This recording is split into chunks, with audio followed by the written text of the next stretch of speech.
আপনারা দেখতে পাচ্ছেন এই যে ডাব্লিউপিএস অফিস অ্যাপসটি আছে দেখা যাচ্ছে, আমি আপনাদের দেখাচ্ছি। এই যে ডাব্লিউপিএস অফিস অ্যাপসটি আছে, এই অ্যাপসটি আপনাদের মোবাইলে ইনস্টল করে নেবেন। আর যদি ইনস্টল করা থাকে তাহলে তো আর কোনো কথাই নেই, আপনারা জাস্ট ইন্টারনেট কানেকশন দিয়ে এই অ্যাপসটি ওপেন করে নেবেন।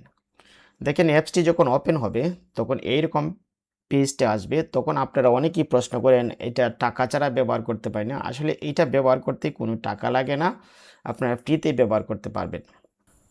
যখন এই অ্যাপসটি এভাবে দেখাবে তখন এই যে নিচের দিকে দেখেন একটা ক্রিয়েট অপশন আছে, আপনারা দেখতে পাচ্ছেন এই যে ক্রিয়েট অপশন, আপনারা এই ক্রিয়েটে ক্লিক করবেন। আমি ক্রিয়েটে ক্লিক করলাম।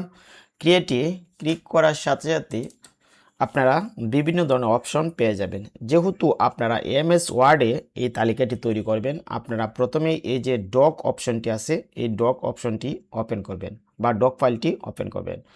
আর যদি আপনারা এক্সেলে তৈরি করেন তাহলে এই যে লেখা আছে দেখেন এক্সেল, আপনারা এই এক্সেল ডকুমেন্টটি ওপেন করবেন। আমি যেহেতু ওয়ার্ডে তৈরি করব এই জন্য আমি ডিওসি এই ডক ফাইলটি আমি ওপেন করে দিলাম। ওপেন করার পর উপর দিকে দেখেন একটা প্লাস আইকন আছে, আপনারা এই প্লাস আইকনে ক্লিক করে নতুন একটি ব্ল্যাঙ্ক পেজ নিয়ে নেবেন। আমি এখানে ক্লিক করলাম এবং নতুন একটি পেজ নিয়ে যাচ্ছি।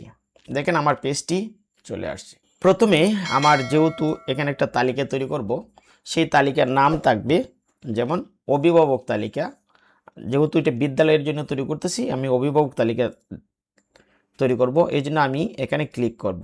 ক্লিক করার সাথে দেখেন আমার কিবোর্ডটা চলে আসছে। তবে মনে রাখবেন আপনারা অবশ্যই রিদমিক কিবোর্ড আপনারা ব্যবহার করবেন,